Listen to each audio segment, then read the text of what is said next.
ini kami dari kelompok 1 ingin mempresentasikan tentang pencarian Parpa, semboyan 3G, jatuhnya Konstantinopel dan revolusi industri. Materi pertama akan saya bacakan. Yang pertama, pencarian rempah-rempah. Rempah-rempah merupakan komoditas perdagangan yang menjadi kemajuan di Eropa. Kondisinya dingin menyebabkan bangsa-bangsa Eropa sangat membutuhkan rempah-rempah. Karena bangsa Eropa menggunakan rempah-rempah untuk menghangatkan badan mereka dan juga digunakan sebagai pengawet makanan. Itu sebabnya rempah-rempah menjadi komoditas utama pencarian para pedagang rempah. Selanjutnya materi yang kedua yaitu akan dibacakan oleh Habibie.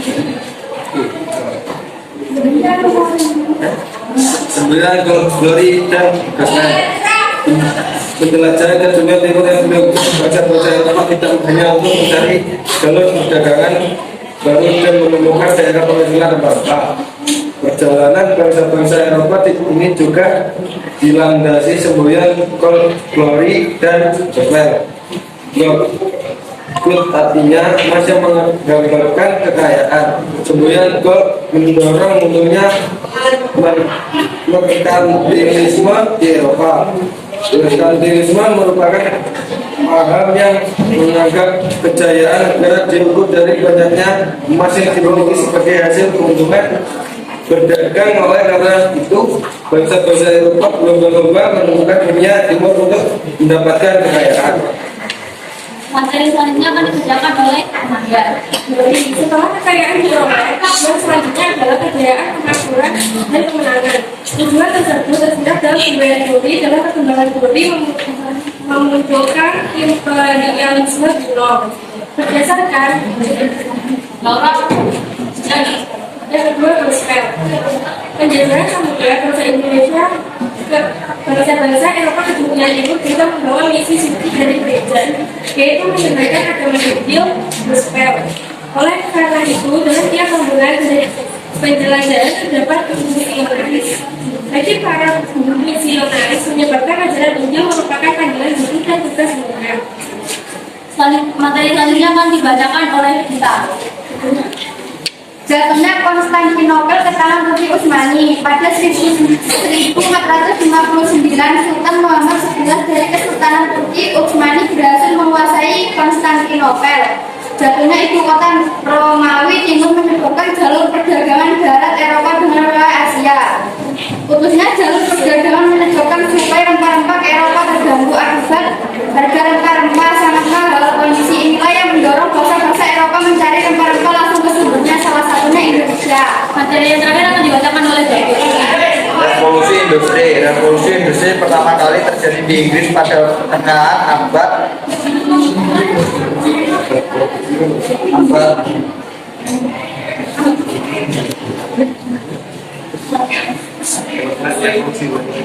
Revolusi industri merupakan perubahan secara mendasar dan menyeluruh dalam proses produksi yang ditandai dengan penggunaan mesin dalam kegiatan produksi. Proses produksi yang semula menggunakan tenaga manusia dan hewan berani menggunakan tenaga mesin. Revolusi Indonesia menyebabkan proses produksi menjadi efisien. Biaya produksi dapat ditekan serta barang dapat diproduksi dalam jumlah besar dalam waktu singkat. Materi sudah dibacakan, sekarang kami akan membuka sesi tanya jawab. Saya izin bertanya. Nama saya Izani Sabila, saya ingin bertanya. Dampak apa saja yang ditimbulkan kolonialisme di Indonesia? Uraikan dampaknya di bidang ekonomi.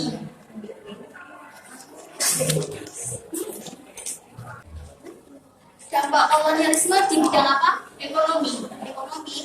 Pertama, monopoli dan penguasaan koloni oleh penjajah menyebabkan terjadinya situasi yang tidak sehat dalam perdagangan. Ada lagi diperkenalkannya sistem perdagangan di Indonesia. Bisa diulangi siapa yang pertama? Dampak kolonialisme dalam bidang ekonomi itu yang pertama, monopoli dan penguasaan koloni oleh penjajah menyebabkan terjadinya situasi yang tidak sehat dalam perdagangan. Yang dimaksud situasi tidak sehat di dalam perdagangan itu apa? Mungkin kan bangsa Eropa itu kan pintar-pintar ya, dan masyarakat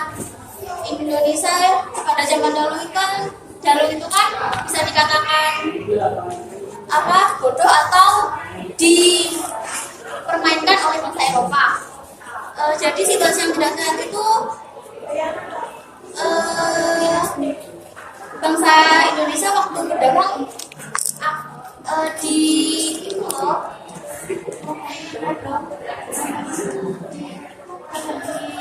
dimanfaatkan oleh pedagang Eropa, gitu, yang tidak sehat, situasi yang tidak sehatnya dalam perdagangan.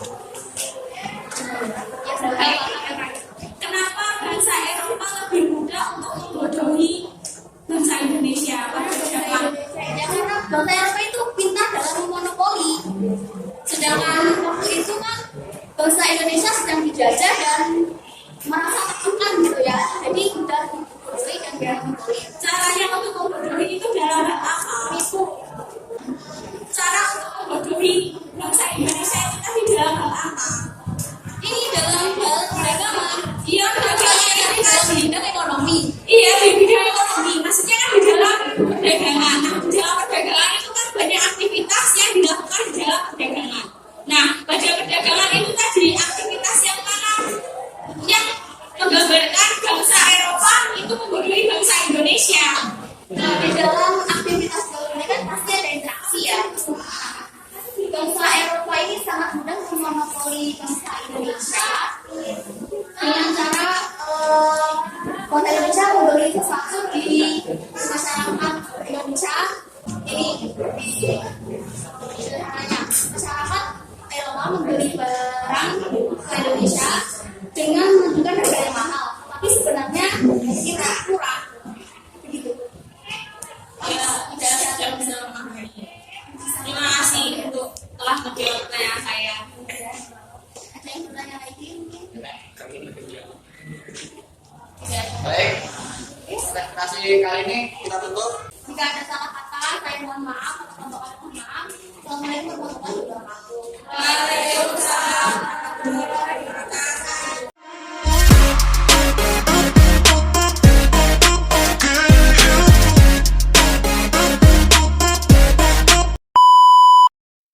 Assalamualaikum warahmatullahi wabarakatuh. Waalaikumsalam warahmatullahi wabarakatuh. Di sini kami akan mempresentasikan tentang proses perjalanan bangsa Eropa di Indonesia, bangsa Portugis dan bangsa Spanyol. Materi pertama akan dibacakan oleh Ayu. Masuknya bangsa Eropa di Indonesia. Masuknya bangsa Eropa ke Indonesia pertama kali ditandai dengan kedatangan bangsa Portugis pada abad 16 Masehi. Kemudian diteruskan dengan kedatangan bangsa Belanda yang merupakan negara paling lama menjajah Indonesia. Inggris yang juga pernah menjajah Indonesia. Awalnya tujuan kedatangan bangsa Eropa tersebut hanya sekadar berdagang dan mencari rempah-rempah. Namun tujuan berdagang dan mencari rempah-rempah berubah menjadi keinginan menguasai dan memonopoli seluruh perdagangan yang ada di Indonesia. Kemudian berkembang lagi menjadi menjajah dan memegang penuh kekuasaan terhadap negara yang didatanginya. Dampak yang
mengambil jalur ke arah barat yang melintasi samudera Atlantik dan sampai ke ujung selatan benua Amerika dan melalui Selat Benteng. Dan sekarang diberi nama Selat Magellan. Dari sana kita menyeberang ke Samudra Pasifik menuju ke arah barat dan sampai di Kepulauan Filipina pada tahun 1521. Di kepulauan tersebut Magellan terlihat konflik dan kerajaan. Dalam sebuah perang Indonesia Magellan mati terbunuh di wilayah Magelang dan menjadikan pelayaran berhenti. Tetapi pimpinan Sebastian Elcano pelayanan terus dilakukan sampai bebas kembali ke Spanyol pada tahun 1522. Dan materi selanjutnya akan dibacakan oleh Daniel. Pada tahun 1521 armada dua kapal milik Spanyol berhasil mencapai Maluku yang pada waktu itu sedang dilanda persaingan antara Ternate dan Tidore. Kondisi demikian dimanfaatkan oleh Spanyol dengan memberikan dukungan kepada Tidore dalam menghadapi Ternate yang juga didukung oleh kekuatan Portugis. Rombongan Spanyol diterima baik oleh masyarakat dan dijadikan sekutu oleh kerajaan Tidore. Hal ini dikarenakan pada saat itu Tidore sedang bermusuhan dengan kerajaan Ternate yang bersekutu dengan Portugis, dan sebaliknya kedatangan Spanyol di Maluku bagi Portugis merupakan pelanggaran atas hak Tidore. Oleh karena itu dimulai persaingan antara Portugis dengan Spanyol. Sebelum terjadi perang besar antara kedua bangsa tersebut yang akhirnya diselesaikan dengan perjanjian Saragossa. Berdasarkan perjanjian tersebut, Spanyol harus keluar dari wilayah Maluku dan Filipina, sedangkan Portugis tetap berkuasa di Maluku dan melakukan aktivitas monopoli perdagangannya. Materi sudah dibacakan dan sekarang akan kami buka sesi tanya jawab. Saya mau bertanya, apa isi perjanjian Saragossa tersebut?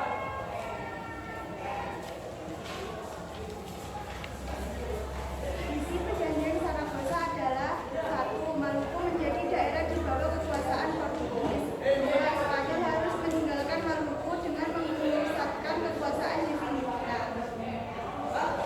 Mengapa kedatangan Spanyol pada 1921 di Maluku memicu terjadinya konflik dengan Portugis? Spanyol semakin berdagang di Maluku sehingga jumlahnya semakin banyak bagi Portugis. Kehadiran Spanyol merupakan pelanggaran atas hak monopolinya. Pertanyaan terakhir yaitu, tujuan utama bangsa Portugis datang ke Indonesia adalah? Untuk menguasai perdagangan rempah-rempah yang sangat berharga, terutama cengkeh dan pala yang banyak tumbuh di wilayah Indonesia. Baik, sekian pertanyaan dari saya. Terima kasih sudah menjawab. Sekian presentasi dari kami. Saya akan mengakhiri. Bila ada salah kata, kami ucapkan mohon maaf. Sekian dari kami. Wassalamualaikum warahmatullahi wabarakatuh. Assalamualaikum warahmatullahi wabarakatuh. Waalaikumsalam warahmatullahi wabarakatuh. Berdirinya saya di sini mau presentasikan tentang penjelajahan bangsa Inggris bangsa Belanda kolonialisme bangsa Eropa di Indonesia yang akan dibacakan oleh Amanda Nisa. Inggris, masuknya bangsa Inggris ke Indonesia juga bertujuan mencari yang tanpa ataupun dijual adalah hasil dari kedatangan dari melalui penjajahan di tahun 1600 dari Inggris menyusuri perairan Papua, Java, dan Pulau Amerika. Jadi diatur menuju perairan Afrika Selatan hingga Samudra Hindia. Dia sampai di Sumatera melalui wilayah ke Ambon melalui Ternate serta Tidore dan mendapat transportasi lainnya dari sampai ke Malaysia tahun 1900 dari Australia. Kedatangan pemerintah di Indonesia pertama kali dilakukan oleh Prancis dan Roman pada tahun 1909.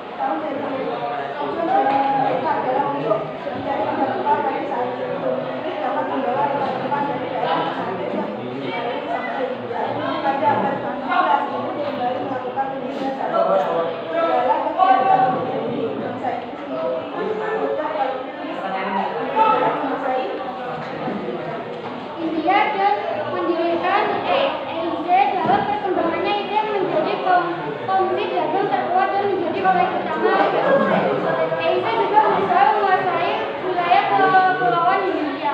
Oleh karena itu, EIC berusaha menjalin kerjasama dengan para penguasa lokal di wilayah kepulauan Indonesia yang mulai kehilangan kepercayaan terhadap VOC. Lalu Belanda, para penjajahan Belanda pertama kali masuk ke Kepulauan Nusantara pada tahun 1596 dengan 4 buah kapal, 647 meriam dan 249 awak yang dikomandoi oleh Cornelis Houtman. Namun kedatangan Belanda diusir penduduk pesisir Banten karena mereka bersikap kasar dan sombong.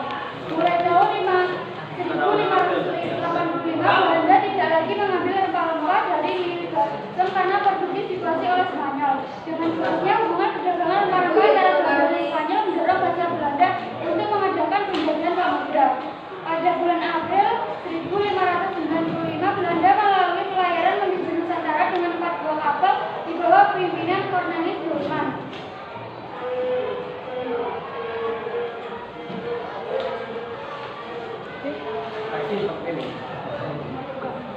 Menurut dunia, praktik kolonialisme Belanda di Nusantara mulai dimulai dan Cornelis Houtman adalah pembuka jalannya. Dari Banten, rombongan ini melakukan pelayaran ke arah timur dengan menyusuri pantai utara Jawa hingga ke Bali. Cornelis menjadi salah satu orang paling berpengaruh selain karena berhasil mendapatkan informasi dari Portugal, termasuk pernah ditangkap dan dipenjara oleh otoritas di sana. Perkembangan kota bahasa Eropa di Indonesia, di antara bahasa tersebut, Belanda merupakan negara yang cukup lama berada di Indonesia, hingga akhirnya mereka membuat perusahaan dagang di Indonesia. Karena Austin District Company atau lebih dikenal dengan VOC merupakan perusahaan dagang tersebut. VOC didirikan pada 20 Maret 1602 oleh Johann van Oldenbarneveldt. Kepemimpinan dipegang oleh 17 orang pemegang saham Heren Seventeen yang berkedudukan di Amsterdam. Tujuan pembentukannya adalah: 1. Menghindari persaingan sesama pedagang Belanda. 2. Memperkuat Belanda dalam persaingan dengan bangsa Eropa lain. 3. Memonopoli perdagangan rempah-rempah di Indonesia. Kemudian VOC tidak hanya sebagai kongsi dagang, namun juga menjadi kesatuan politik. VOC merupakan hak oktroi, yaitu memonopoli perdagangan, mencetak mata uang sendiri, mengadakan perjanjian, menyatakan perang dengan negara lain, menjalankan kekuasaan kehakiman, memungut pajak, memiliki angkatan perang dan memberikan bantuan. VOC memiliki kebijakan yaitu angkatan perang. 1. Kontingenten pajak wajib berupa hasil bumi yang langsung dibayarkan ke dosi. 2. Garanti penyerahan wajib hasil bumi dengan harga yang telah ditentukan wajib. Kebijakan ini berlaku di daerah jajahan yang tidak secara langsung dikuasai wajib. Misalnya Sultan Mataram. 3. Ekstirpasi menebar kelebihan jumlah tanaman agar produksinya tidak berlebihan sehingga harga dapat dipertahankan. 4. Pelayaran bumi. Pelayaran bumi dengan perahu beragora untuk memantau penanaman dengan pertimbangan rempah oleh petani. Pada tahun 1792 VOC bangkrut karena pegawai VOC banyak yang melakukan korupsi, menanggung hutang akibat perang dan kemerosotan moral para pegawai. Kebakarnya VOC, maka kekuasaannya di Indonesia kemudian diambil oleh pemerintah Belanda yang saat itu dikuasai Prancis. Baik, sekarang saya ingin membuka cerita Jawa. Mengapa bangsa Inggris menjajah samudra? Demi memenuhi kebutuhan terhadap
Baik, sekian presentasi dari kami. Jika ada salah kata, mohon maaf.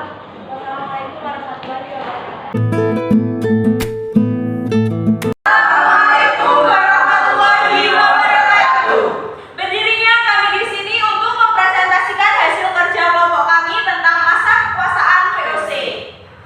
Perkenalkan, nama saya Egi Janisabella. Di sini saya sebagai moderator dan teman saya Arden Maulana sebagai anggota. Dan saya Nara Laventa sebagai pemateri.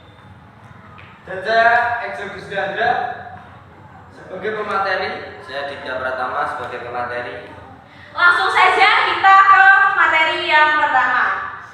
Indonesia dalam sejarah mendapat kemerdekaannya memiliki banyak rintangan yang dilalui, mulai dari menyatukan berbagai suku bangsa sampai melawan penjajahan yang berlangsung selama ratusan tahun. Secara umum, VOC (Verenigd Oost-Indisch Compagnie) adalah perusahaan dagang yang didirikan untuk memonopoli aktivitas perdagangan di jalur lintas Asia. VOC didirikan pada tanggal 20 Maret 1602. VOC adalah perkumpulan dagang Belanda yang memiliki monopoli perdagangan di Asia.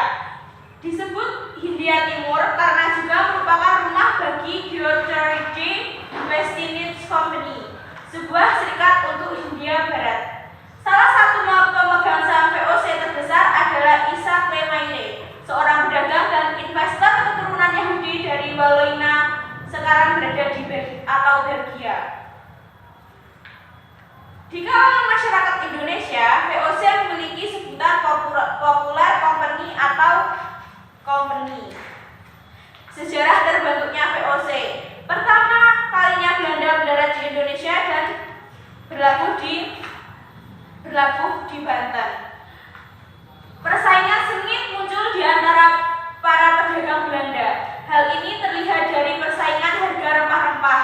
Namun di sisi lain harga rempah juga turun di Eropa. Langsung saja saya lempar kepada Naura Laventa.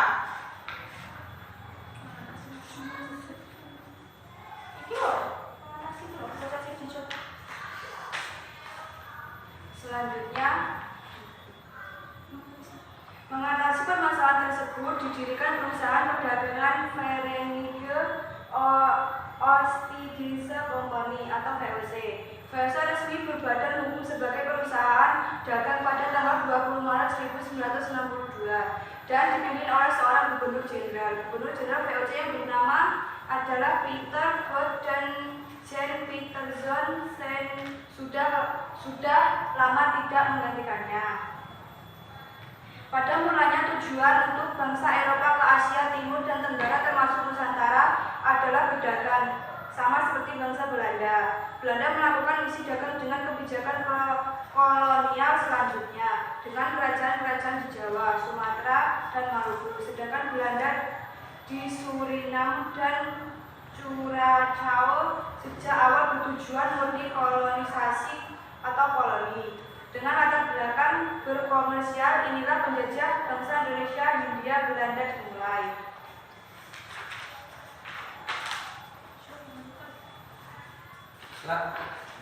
Selanjutnya, tujuan pembentukan VOC. Tujuan utama berdirinya VOC dinyatakan dalam perundingan tanggal 15 Januari 1602, yaitu untuk menimbulkan kerusakan pada musuh dan keamanan tanah air. Kata musuh dalam negosiasi merujuk pada Portugis dan Spanyol, karena negara-negara tersebut ingin membentuk kerajaan dan mendapatkan supremasi perdagangan di Asia. Sebelumnya dikuasai oleh Belanda.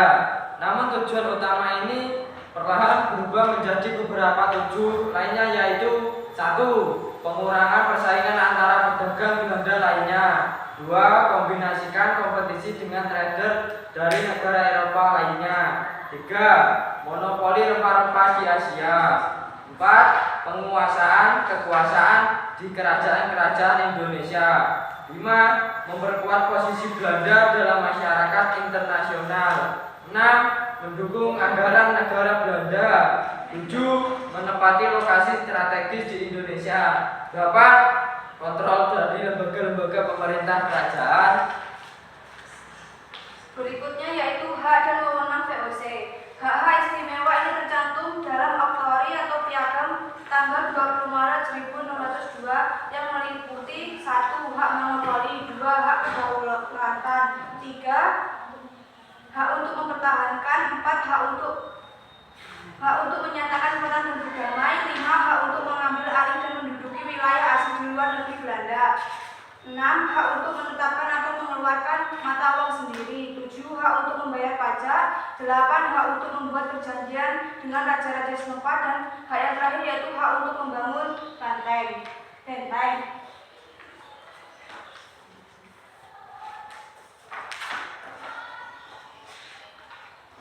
Langsung saja ke pengaruh kebijakan VOC terhadap Indonesia. Langsung saja saya lempar kepada Mas Aditya Pratama. Kekuasaan raja berkurang karena dikuasai sepenuhnya oleh VOC. Terpecahnya wilayah kerajaan menyebabkan kemunculannya penguasaan baru di bawah kendali VOC. Keistimewaan membuat rakyat Indonesia semakin miskin dan sengsara. Oleh Indonesia belajar tentang kebijakan moneter, sistem pertahanan, benteng, etika, kontrak dan tentara senjata modern, meriam dan meriam.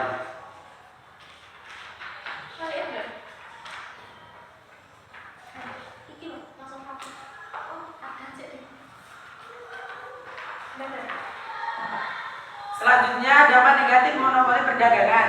Rakyat harus menjual hasil rempah-rempah kepada pihak VOC. Pendapatan menurun karena harga ditentukan oleh VOC. Menurunnya jumlah penduduk disebabkan karena pembantaian massal, penderitaan fisik atau kelelahan karena bekerja terlalu keras. Produksi padi menurun karena tanaman ini tidak laku di pasar internasional, sebab lainnya karena gagal panen. Dampak lainnya menjadikan rakyat kelaparan dan kematian. Beberapa sebab yang melatar belakangi pembubaran VOC antara lain kerugian akibat adanya pemberontakan dan peperangan, banyak pegawai VOC melakukan korupsi, pengeluaran gaji pegawai semakin meningkat, dan adanya persaingan dari bangsa lain seperti Prancis dan Inggris. Pembubaran VOC kemudian meninggalkan banyaknya utang sekitar 136,7 juta gulden.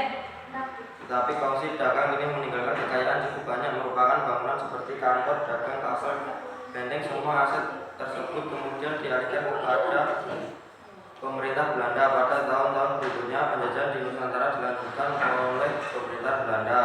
Kesimpulan terkait pengertian VOC. Sekian pembahasan singkat mengenai pengertian VOC. Pembahasan kali ini tidak hanya membahas definisi dari VOC saja, namun juga membahas lebih jauh bagaimana sejarah, tujuan pembentukan, serta mengetahui tentang pengaruh VOC selama masa penjajahan di Indonesia. Sekian presentasi dari kelompok kami. Sekarang kita buka untuk sesi tanya jawab. Silakan yang ingin bertanya. Saya pada tanggal 31 Desember 1799 pemerintah Belanda resmi membubarkan VOC. Apa penyebab VOC dibubarkan?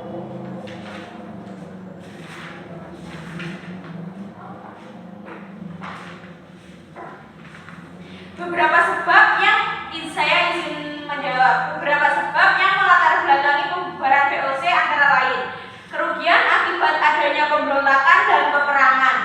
Yang kedua, banyak pegawai VOC yang melakukan korupsi. Dan yang ketiga, pengeluaran gaji pegawai semakin meningkat. Dan yang terakhir, adanya persaingan dari bangsa lain seperti Prancis dan Inggris. Ada lagi yang ingin ditanyakan? Tidak. Tidak ada. Terima kasih, mungkin itu saja presentasi dari kelompok kami.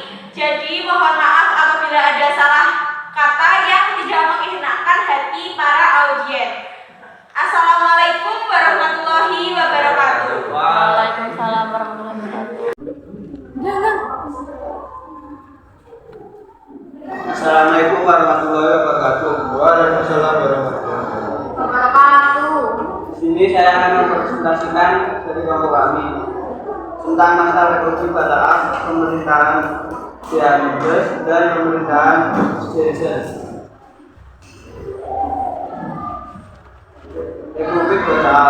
Republik pada tersebut memakmurkan Belgia. Berdirinya Republik Batak berdiri tidak terlepas dari penduduk Belanda oleh Prancis. Sedangkan Raja William melarikan diri ke Inggris.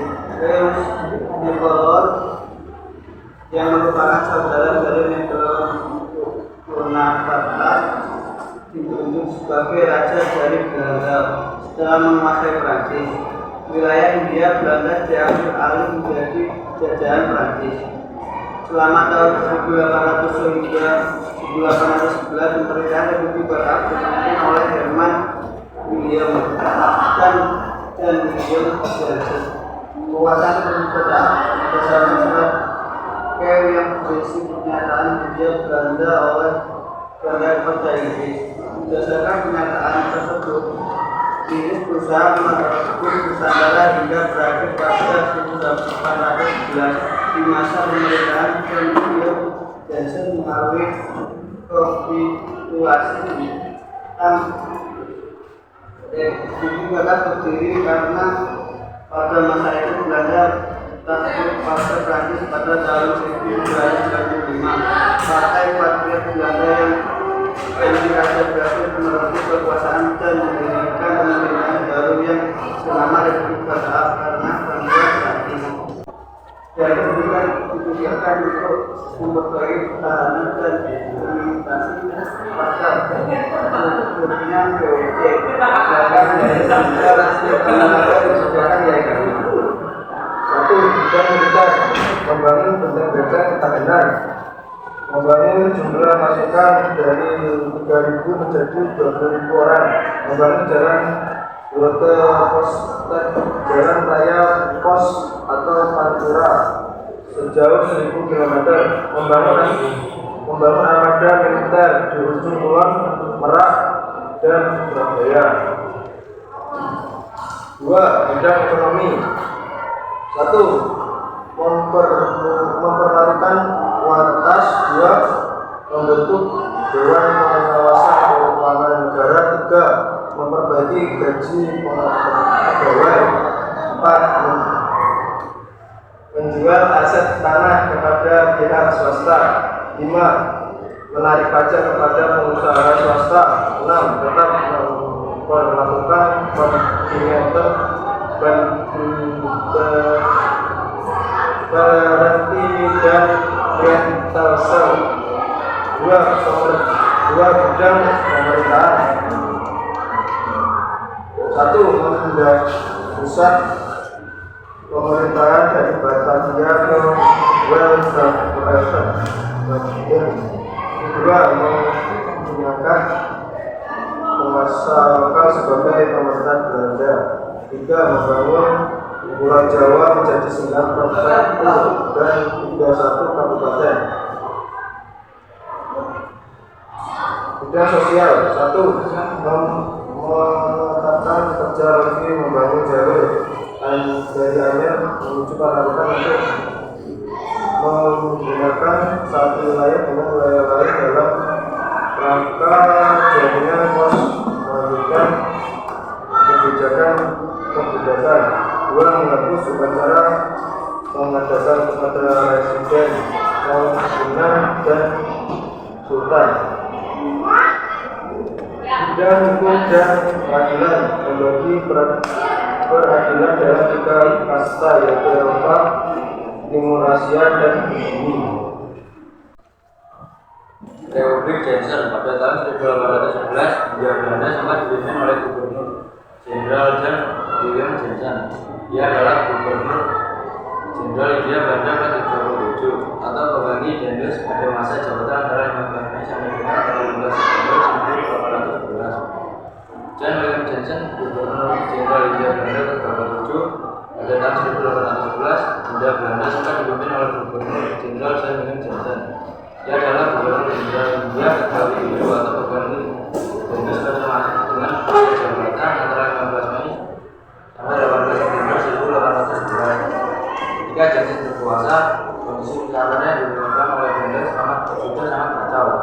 Zaman Inggris semakin mengancam. Alhasil, kekuasaan Republik Batak di Indonesia berakhir pada masa pemerintahan Jenderal John Johnson. Akhir kekuasaan tersebut ditandai dengan disepakatinya kapitulasi Bontang pada 18 September 1811. Awal kehidupan John Johnson lahir di East London, Belanda pada 12 Oktober 1762. Karir militernya telah dimulai di usia 9 tahun saat ia menjadi taruna di tentara Belanda. Dari situ namanya terus naik seiring dengan berjalannya waktu. Berdirinya Batak sendiri digawe oleh salah satu yaitu para kolonial politik Belanda yang menentang kekuasaan dinasti Belanda serta kolonialisasi Raja India. Kemudian pada 16 Mei 1795 ditandatangani Perjanjian Hekar yang berisi kesepakatan bahwa Republik Batak harus diakui dan dilindungi. Sementara Belanda wajib menyambut Prancis untuk menghadapi lawan-lawannya di Eropa. Setelah Republik Batak berdiri, Johnson menjabat sebagai administrator di Angkatan Darat Batavia yang baru. Menjadi Gubernur Jenderal Bandung Sarapan jabatan di Angkatan Darat Batavia merupakan Johnson hingga 1802. Setelah itu ia diangkat menjadi Gubernur Jenderal Bandung Sarapan Afrika Selatan. Sini saya akan membuka sesi tanya jawab. Saya Tia Sinta absen 30. Apa dampak yang dibawa Republik Batak di Indonesia? Dampaknya adanya Republik Batak dalam sistem politik pemerintahan adalah Indonesia menjadi negara kerajaan Prancis. Terima kasih. Saya. Apa isi surat-surat Q?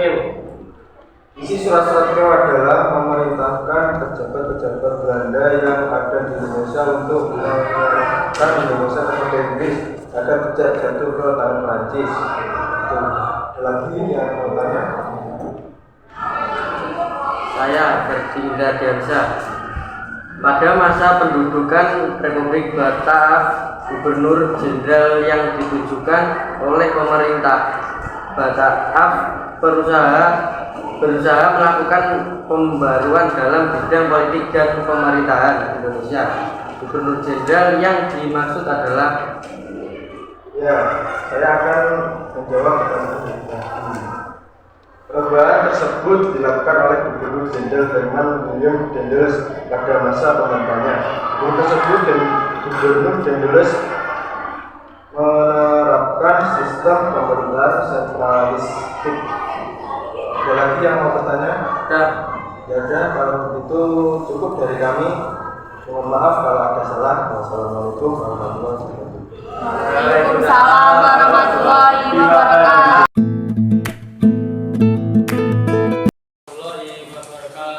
Waalaikumsalam warahmatullahi wabarakatuh.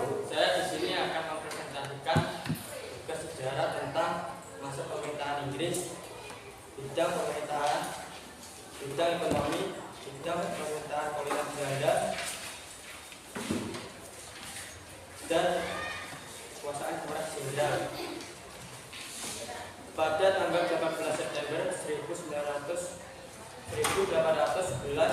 Inggris resmi memulai kekuasaan di India. Pusat pemerintahan saat itu kedudukannya di Batavia. Raffles mulai melakukan langkah-langkah untuk memperkuat kedudukan Inggris di tanah jajahan dengan cara mereformasi sistem yang lebih humanis dibandingkan kebijakan yang dilakukan VOC maupun Belanda. Raffles berpegang pada 3 prinsip, yaitu 1. Segala bentuk kerja rodi dan penyerahan wajib dihapus, diganti penanaman bebas oleh rakyat. 2. Berbeda dengan Daendels yang mengubah kedudukan penjabat kolonial menjadi setara dengan raja-raja Jawa. Pada masa Raffles, peranan para bupati sebagai pemungut pajak dihapuskan dan mereka dijadikan sebagai bagian pemerintah kolonial atau pegawai pemerintahan. 3. Atas dasar pandangan bahwa tanah itu milik pemerintah, maka rakyat beranggapan sebagai penyewa. Berangkat dari ketiga prinsip tersebut, maka di bawah ini merupakan kebijakan-kebijakan Thomas Stamford Raffles dalam berbagai bidang.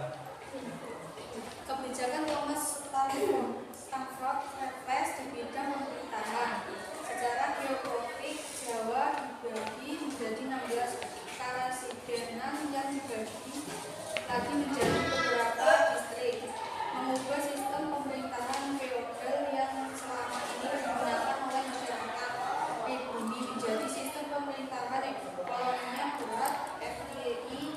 Feodalisme merupakan sistem tatanan masyarakat yang mana kekuasaan tinggi berbeda di tangan golongan bangsawan. Perubahan sistem feodal ini mengakibatkan cara penguasaan pribumi. Bupati tidak lagi dapat berkuasa dan hanya dianggap sebagai pengawal pemerintahan kolonial. Kebijakan Thomas Transport Raffles di bidang ekonomi. Kebijakan Raffles di bidang ekonomi fokusnya adalah untuk memajukan perekonomian di India untuk meningkatkan keuntungan pemerintah kolonial antara lain satu pelaksanaan sistem sewa tanah atau pajak tanah. Kemudian kebijakan ini berkaitan dengan pandangan mengenai status tanah di sektor produksi. Menurut kebijakan Thomas Raffles, pemerintah adalah satu-satunya pemilik tanah yang sah. Oleh karena itu, ia menganggap petani sawit sebagai penerima dengan membayar pajak sewa tanah dari tanah sewanya.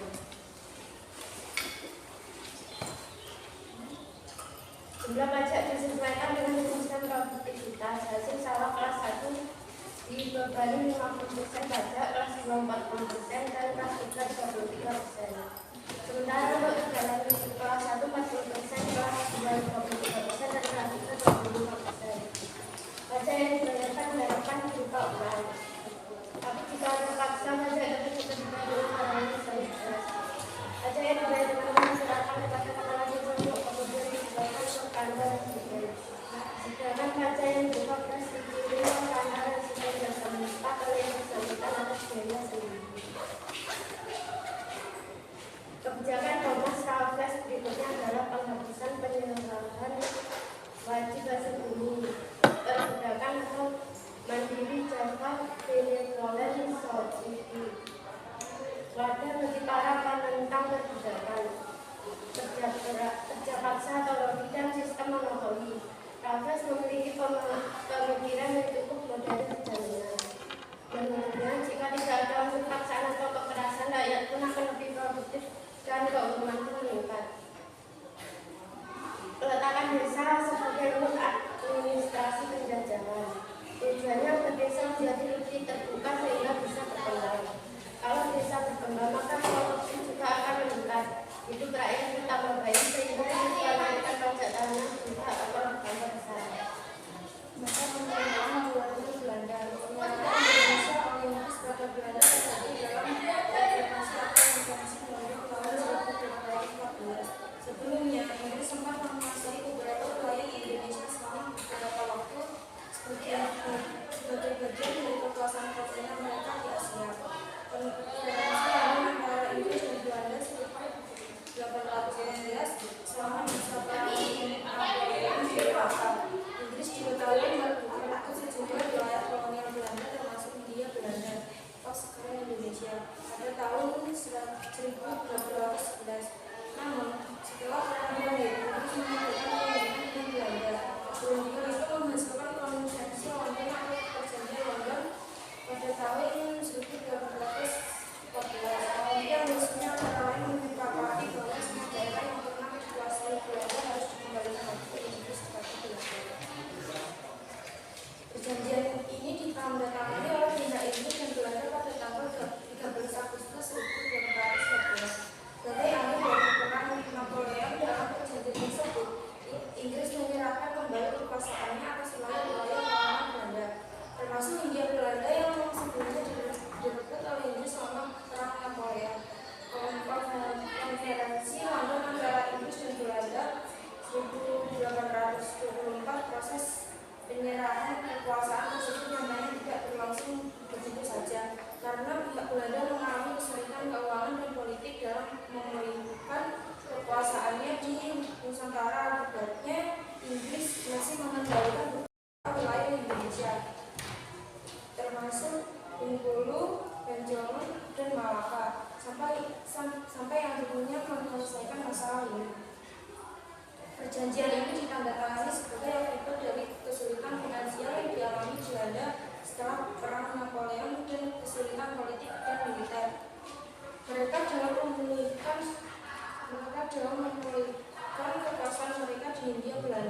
Visi utama perjanjian London adalah menyelesaikan masalah perbatasan antara wilayah kolonial Inggris yang berada di Asia Tenggara, termasuk Indonesia. Melalui perjanjian ini, Inggris setuju untuk menyerahkan kembali mereka atas Bengkulu, Padang, dan wilayah-wilayah kecil di Sumatera dan Kalimantan kepada Belanda. Sementara itu, Belanda setuju untuk menyerahkan Malaka kepada Inggris. Perjanjian London juga mengatur tentang masalah ekspansi kolonial kedua negara di Asia Tenggara. Kedua belah pihak setuju untuk tidak melakukan ekspansi ke wilayah yang belum dikuasai oleh mereka masing-masing.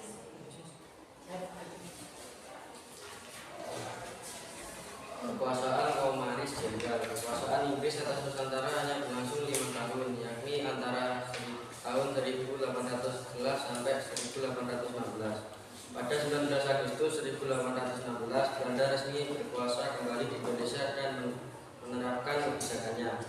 Setelah kembali ke tangan Belanda, Indonesia diperintah oleh badan baru yang diberi nama Komisaris Jenderal. Komisaris Jenderal dibentuk oleh Pangeran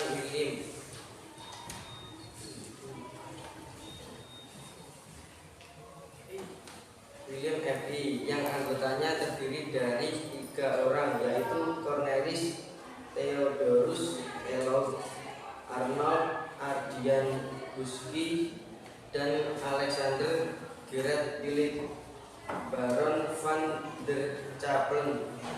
Tugas pokok Komisaris Jenderal adalah membangun daerah koloni untuk memberikan keuntungan sebesar-besarnya bagi negara Belanda.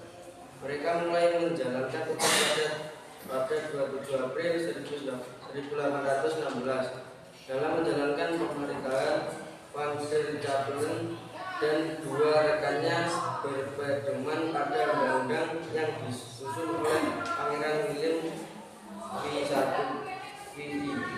yaitu Reglement atau RR. Salah satu pasal dari undang-undang ini menegaskan bahwa pelaksanaan pertanian dilakukan secara bebas, menunjukkan adanya relevansi dengan keinginan kaum liberal. Ya, di sini saya akan membuka sesi tanya jawab. Saya bertanya, Muhammad Faizin, absen 21. Sebutkan prinsip apa yang dipegang Thomas Rumford di Paris. Ya, saya akan menjawabnya dari prinsip, yaitu 1. Segala bentuk kerja rodi dan penyerahan wajib dihapus, diganti penanaman bebas oleh rakyat. 2. Berbeda dengan Dendles yang mengubah tingkat pejabat kolonial menjadi secara wilayah Jawa pada masa Raffles. Peranan para bupati sebagai pemungut pajak dihapuskan dan mereka dijadikan sebagai bagian pemerintah kolonial atau pegawai pemerintah. 3. Atas dasar pandangan bahwa tanah itu milik pemerintah, maka rakyat penggarap dianggap sebagai penyewa. Ada yang mau tanya lagi? Saya ada jawaban absen 2. Ya. Apa saja perubahan masyarakat Indonesia pada masa kolonial Belanda?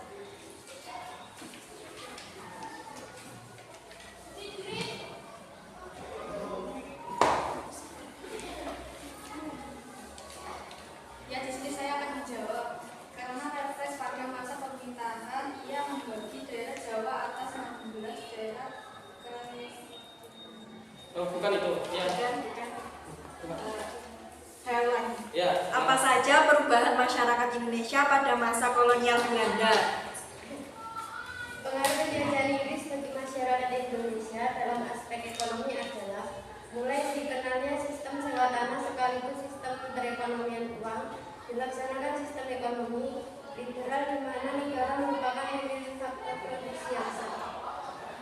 Saya tanya lagi. Ada saya. Mengapa Raffles membagi Pulau Jawa menjadi 6 karasedenan? 16 sama 16. Karena Raffles pada masa pemerintahan, ia membagi daerah Jawa atas 16 daerah keresidenan dengan tujuan mempermudah pemerintahan, Ada yang tanya lagi? Ya, kalau sudah saya akan tutup. Assalamualaikum warahmatullahi wabarakatuh. Waalaikumsalam warahmatullahi wabarakatuh.